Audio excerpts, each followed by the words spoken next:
1, 2, 3, pick it up, go! Mankind must put an end to war. A war will put an end to mankind. I did not have sexual relations with that woman. Well, I'm not drunk. I learned everything I got.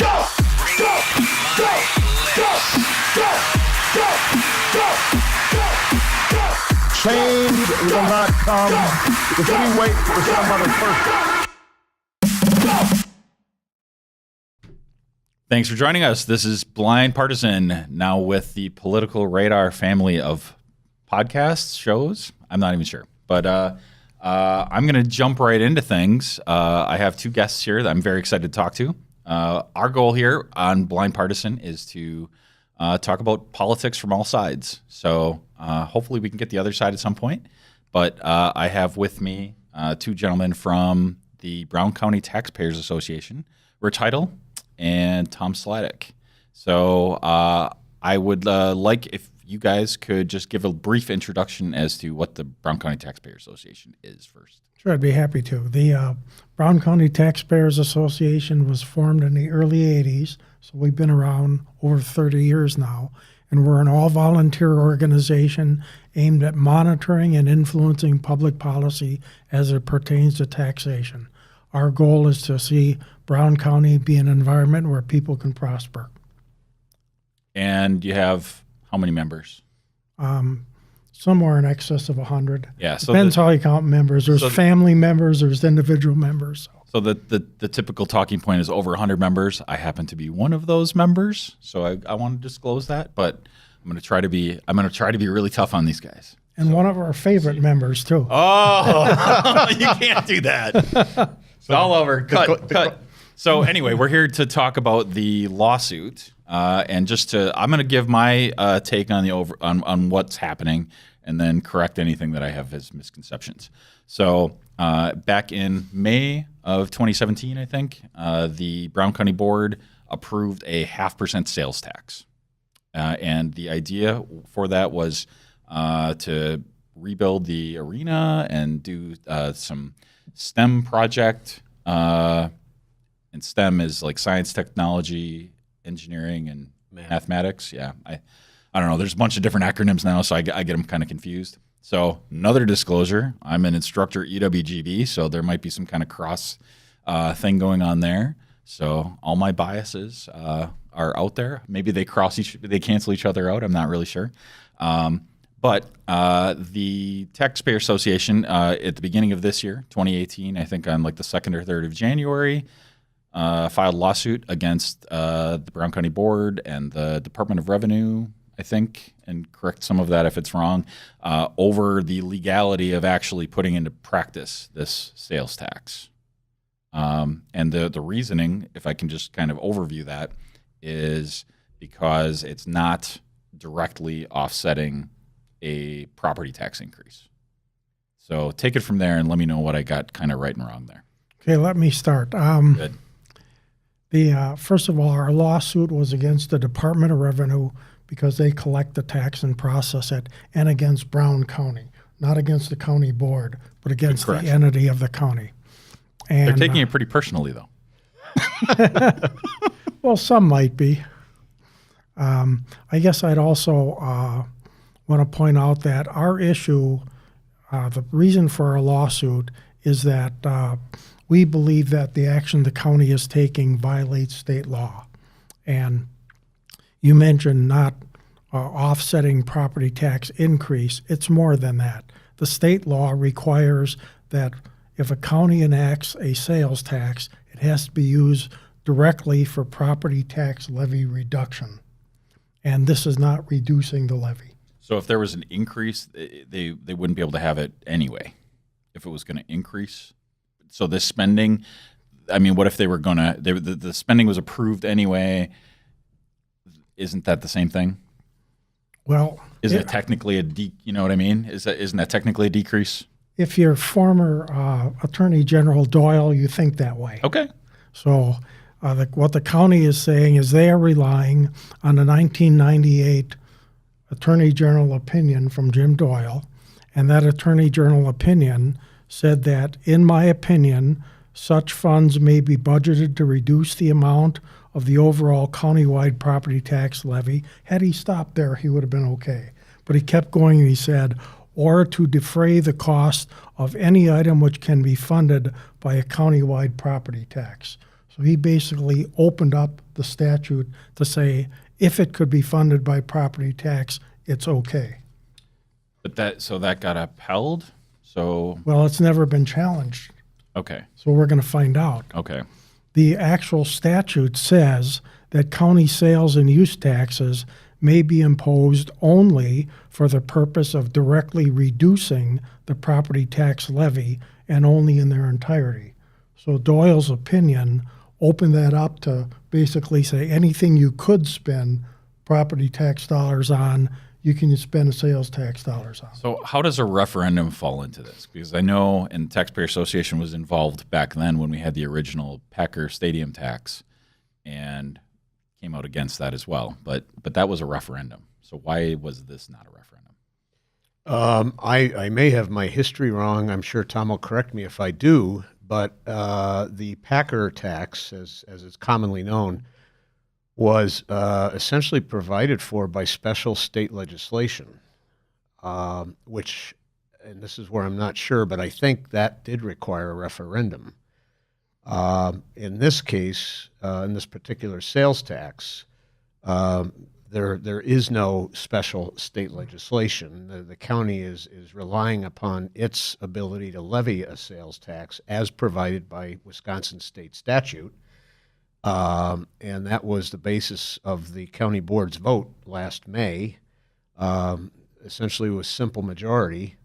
But it is because of that state statute that Tom just quoted that we find a fundamental problem of legality. So I don't know how quite to ask this, but do you feel like they're abusing a loophole, or are you trying to abuse a loophole in the lawsuit? Like, why isn't this more cut and dried? Well, we think the language of the statute is pretty cut and dried. It says can be imposed only for the purpose of directly reducing the property tax levy. And unfortunately, the Attorney General opinion from 1998 opened that up to broader than that. Not only reduction, but offsetting potential increase. So that Attorney General opinion, like, how is that taken? I mean, why does that matter? Well, doesn't have the force of law, but it is an AG opinion, so people tend to use it. Okay. But it's never been challenged in the court. Nobody has put before a judge, whether or not that opinion was a valid opinion or not. And so we disagree with that opinion. But this gets a little bit more complicated than that. Our attorneys have gone back and looked at the legislative history of how did the statute come to read the way it does. And, based on the debate that took place in the various committees involved, they considered alternative language.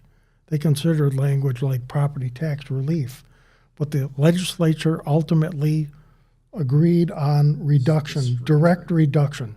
And I don't know how you interpret direct reduction as meaning offset of potential increases that we might otherwise want to do. Well, I mean, you're technically still a politician, so you know how that happens. It's unfortunate. Don't be so naive, Tom.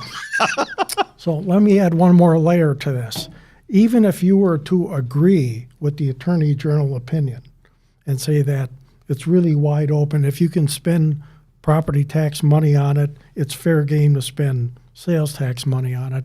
Subsequent to this opinion, in 2006, the state imposed levy limits on the counties.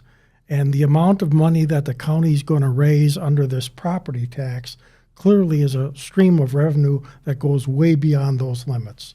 So, and I'm going to get the numbers wrong, but it was, I think the numbers that were cited somewhere would go from like 64,000 to 68,000. I'm probably getting that wrong, but it was a very small increase, and this is like double.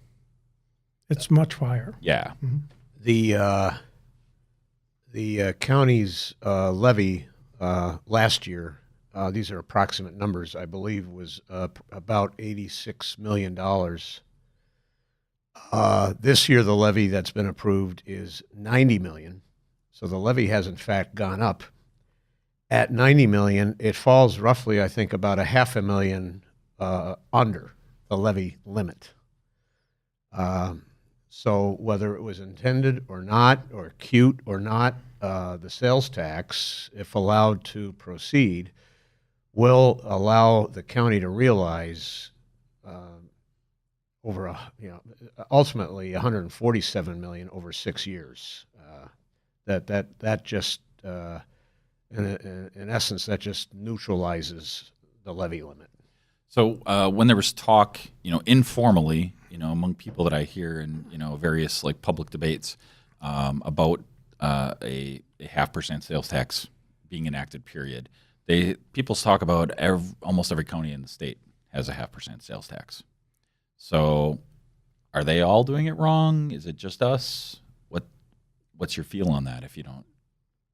I don't know the particular history of each of the counties. Wisconsin is comprised of 72 counties. With Brown County now, if I'm not mistaken, I think there are 67 out of the 72 that impose a sales tax.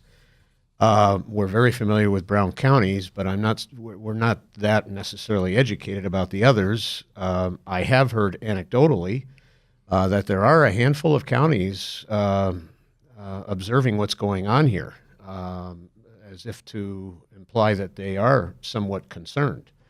I don't think it's much of a legal defense to say, we can do it, look how everybody else is doing it. Yeah, well, that's I don't know that I worry about it, but I think it'll be very interesting. Yeah.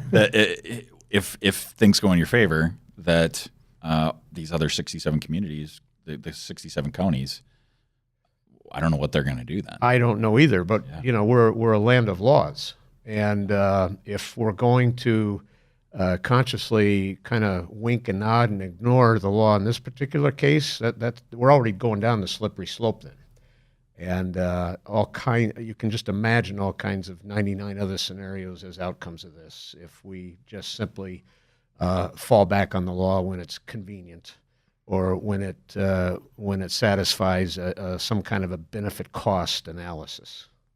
So, would you? I guess a lot of the people involved in this, I would normally consider to be fiscal conservatives. So, aside from the pure legality, where would you fall, maybe individually or as the Taxpayer Association, on having the sales tax if it was legal? How would you feel about it? We have, from the outset, many, if not most, of our association members have no problems with the merits of the various 8 or 9 projects that have been identified to benefit from this sales tax. The first one, of course, is the proposed new expo hall. They claim that requires really $15 million of this over 6 years. I know personally, I think we do need a new expo hall. But in my mind, there's more than one way to accomplish that. But presumably, regardless of how you want to accomplish it, the first hurdle you've got to clear is the legality. Sure. Once you get beyond that, then you're no longer in the land of the law, but now you're in the land of public policy, and everybody's got an opinion. The projects identified as beneficiaries of this tax include a prison, a library, a STEM center, a new morgue. Again, we each have individual opinions. I believe none of these have been adequately scoped. And I think when you have buckets of money laying on the floor that have not been properly scoped, and you've got politicians trying to figure out how you're going to spend it, you've got nothing but mischief. Well, I just think about the deliberations that were required for the little bit of sales tax refund money that was coming the city's way. Right. And I appreciate that, but it was excruciating also. Just that a little bit of money, and it was just that excruciating to go through that process. And this is on another level. Right. And it seems like there hasn't been a lot of discussion. I think a lot of people aren't even aware of what things this will impact. I think you're absolutely right, Elliot. And I think each one of those ideas, each one of those projects should be properly vetted. So nobody has had the debate over why do we need to spend $10 million on a morgue? Is that just the number? Yes. Wow. Okay. Yeah. I don't know why. How do you spend $10 million on a morgue? I don't know. I could probably figure out ways to do that. I'm very good at spending money, but that's interesting. If not for the checkout procedure, I'd request a reservation. Right. So, do you think these numbers were just kind of thrown in there just because they wanted to fast track this? I mean, how did the process go? Because I know that there's this misconception, this after the fact criticism of what you have done, that you weren't involved early enough in the process. Well, the way this came down was the county executive sprang this whole idea on us at his State of the County message, and then 2 weeks from that day, the county board passed it. So there was no debate about a morgue. There was no debate about some of these other projects. So none of these things were individually talked about before that? Well, the jail was. Okay. But even on the jail, Did we just build a new jail? Even on the jail, the county board had not reached any consensus. Yeah. There are still people saying that there might be ways to avoid spending $20 million on the jail. So each one of these things, I think, needs to be examined, not only from the standpoint of its cost and scope, but its timing. Part of this was taking all these projects and saying we're going to do them all now. Mm-hmm. And to do that, you need a sudden surge of revenue, which, guess what, we can get by the sales tax. But and was this so? The way that it is written right now is it limited to 7 years? The sales tax. The way the county board approved it, it dies a natural death at the end of the 6th year. Okay. I, for one, have heard informally in conversation that there are entities within Brown County that are already advocating for that 6-year clock to be extended. And they would just need a simple majority to. Well, it could be a board vote today, as was held, say, last May, Right. does not tie the hands of a board 6 years down the road. Right. So the fact that I've heard of this already, that is a fact. Fact number 2, as best as we know, in the other 66 counties in the state of Wisconsin where a sales tax has been enacted, I'm not aware of one instance where any of them have been pulled back or rescinded or died a natural death. Yeah. Now, I'm not implying that they were supposed to. I don't know, but none of them have gone away. So that becomes, again, a public policy question. We feel as though, as a Taxpayers Association, we are in full alignment with Governor Walker's vision, for example, of over time making Wisconsin a more taxpayer-friendly state. This does not do that. If you have these projects and they're meritorious, my personal feeling is that they need to be debated in the public arena. And if that means somebody's got to propose bonding for them or increasing property tax levy to pay for them, then that's how politicians are held accountable. Otherwise, if the sales tax can do anything and everything that the county wants done, I don't know why you even need a property tax. Let's just pay for everything with a sales tax, and the county board can shut the light off and go home. Okay, mic drop.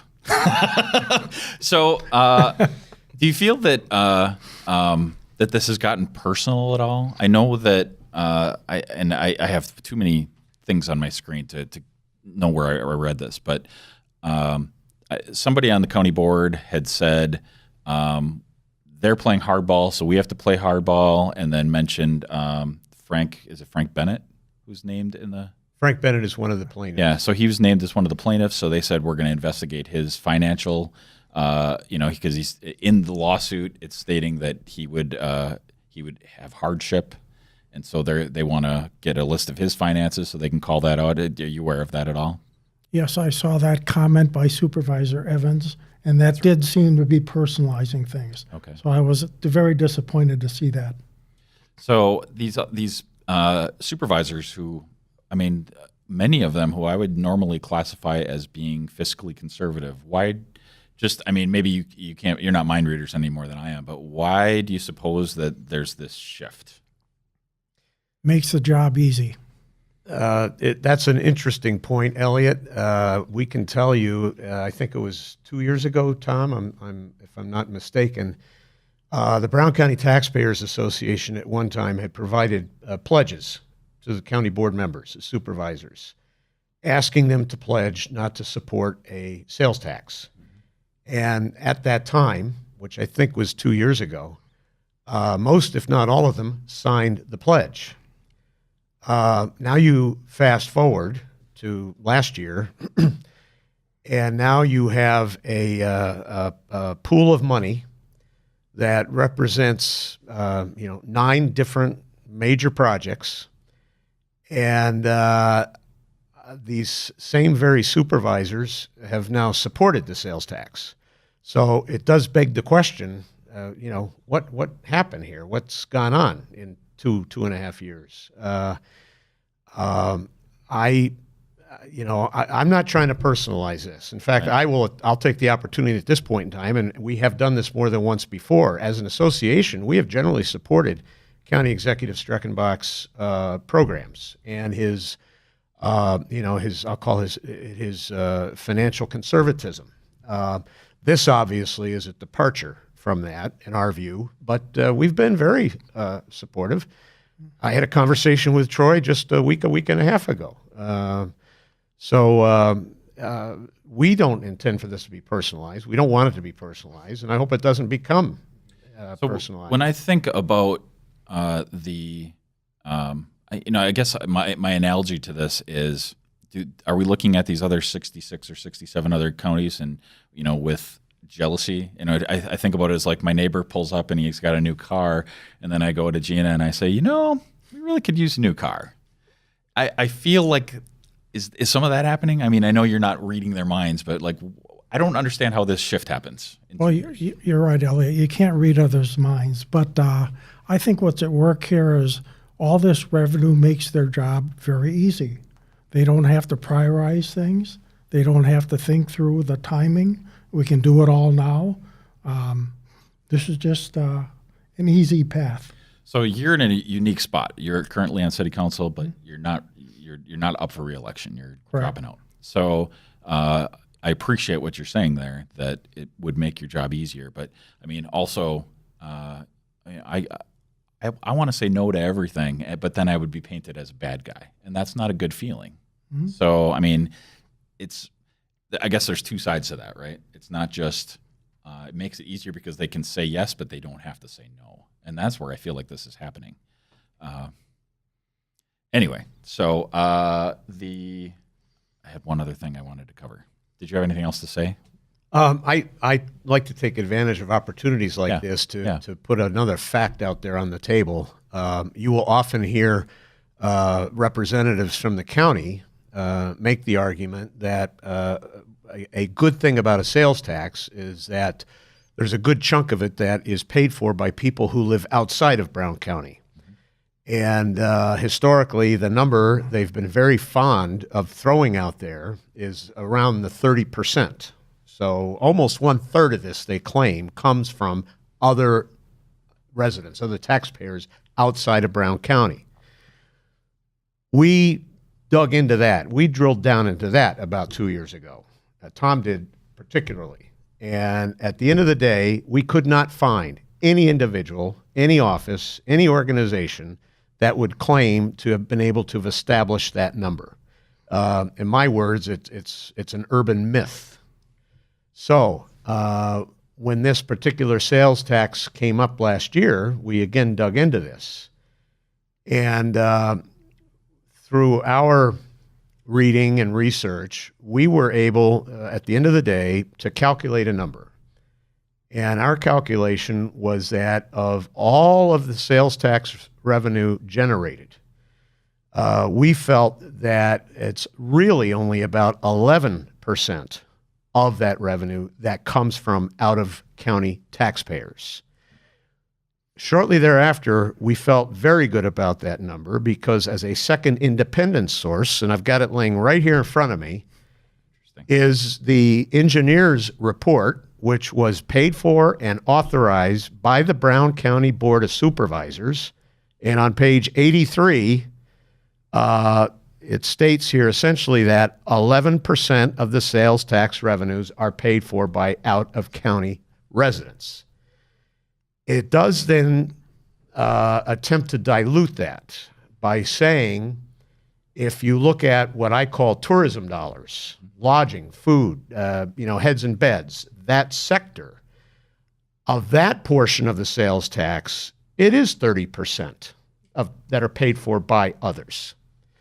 But that's irrelevant. We're looking at the sales tax, and 11%, only 11% is paid for by others, meaning almost 90% of this comes from the pockets of Brown County taxpayers. So when you're talking as a whole, all the sales made Correct. in Brown County, the total ends up being about 11%. That's absolutely correct. And I mean, in my gut, I always felt like that was correct. We have 8 home games a year. It just doesn't feel like we have this influx of money all the time. I'm not going to throw accusations around here, but I will simply say the county board would be well advised to read their own report. Interesting. So we want to wrap things up pretty quick, but I guess two related questions. First is, what's your plan B if things don't go the way of the Taxpayer Association? And there's a hearing on the 20th of February? The hearing on the 20th is on the component of our lawsuit that asks for an injunction to stop the tax now. Okay. That's not going to be a ruling. The actual full argument on the laws, the matters at law will be subsequent to that. Okay. So is the sales tax being charged right now? Yes. Okay, so people are paying, so we should be able to measure that 11% versus 30% too. So I'd like to see a report on that. So there's no plan B. So or do you have a plan B if something goes wrong? Like if this doesn't go your way, are you going to fight till the death, or what's the plan for that? If you mean if we don't prevail, yeah. The merits of the case will still be heard, will still be tried. Beyond that, I think it might be a little imprudent to make any projections. It would depend upon the basis for the ruling and the grounds. And I will say that as an association and as individuals, we have not and will not in any way be deterred from doing. Because I keep hearing that everybody's asking, "Can you just drop it?"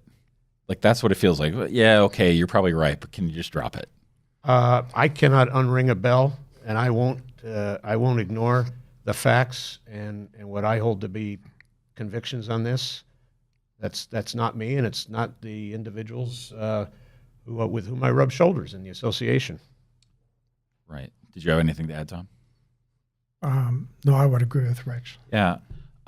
So you alluded to before, there's these 9 projects. So if you were to give just a short summary, how would you recommend, if you are successful, what would your recommendation be to the board to, move forward on some of these projects? The Expo Center is very much a project that is of benefit to the hospitality industry.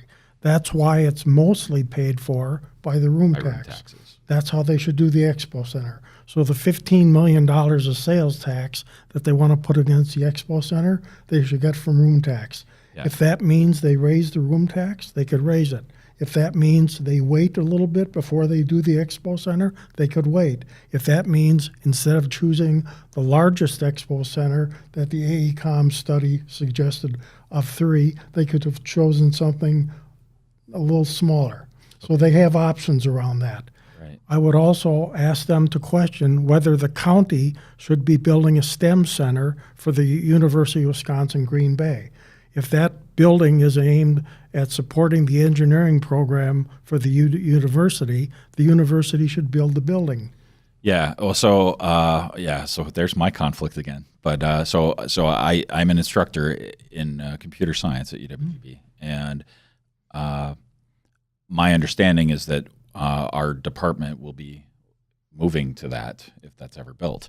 And my concern, as I'm adjunct faculty, so I'm not full time there or anything. But my concern is I don't think it's going to be on the campus, so it's going to be somewhere else, not directly on the UWGB campus. So there's a lot of question marks that I have about that.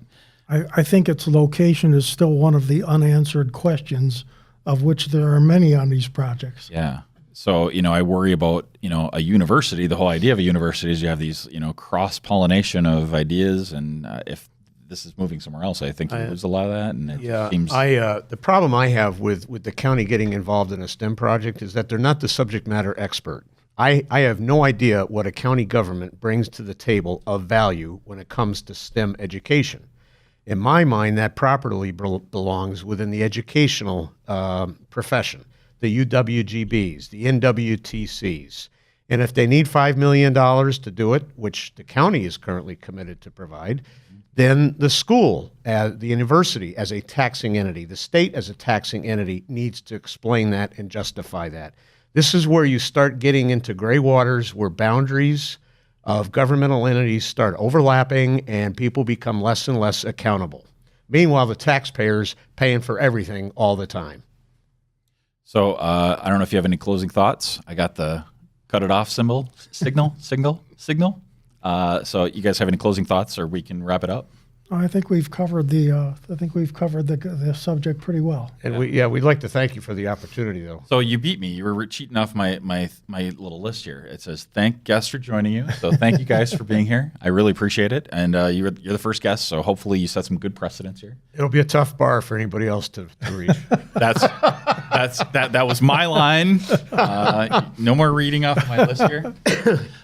So that wraps up the first episode of Blind Partisan Podcast, and thanks for watching this episode. Make sure to subscribe to Political Radar, the Political Radar channel on YouTube. Use your favorite podcast app. It's in the iTunes store, the iTunes podcast store. I don't even know if that's technically called a store. And, of course, you can find us on Facebook. We have a Blind Partisan Facebook group. I encourage anybody who is interested in this matter at all to go onto the Facebook group and have dialogue about it. And if you are interested in this sort of stuff, I would also encourage you to watch our other Political Radar podcast, which is called The Progress Report. That'll also be on YouTube in the same place. Thank you. Goodbye. 1, 2, 3, pick it up, go! Mankind must put an end to war. A war will put an end to mankind. I did not have sexual relations with that woman. Well, I learned everything I got. Go!